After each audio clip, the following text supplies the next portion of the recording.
সিলেটের ওসমানীনগরে দুটি বাসের সংঘর্ষের ঘটনা ঘটেছে। এতে একজন নিহত ও বেশ কয়েকজন আহত হয়েছেন। ভোরে সিলেট ঢাকা মহাসড়কে এই দুর্ঘটনা ঘটে। বান্ডেল থাকলে প্রতি সেনমানিতে টাকা বাঁচবে। বিকাশ সেনমানি বান্ডেল কিনে জিতুন প্রতি লেনদেনে।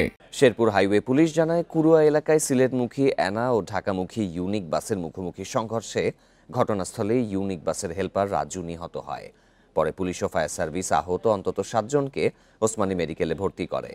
অতিরিক্ত গতির কারণে এই দুর্ঘটনা বলে প্রাথমিকভাবে ধারণা পুলিশের।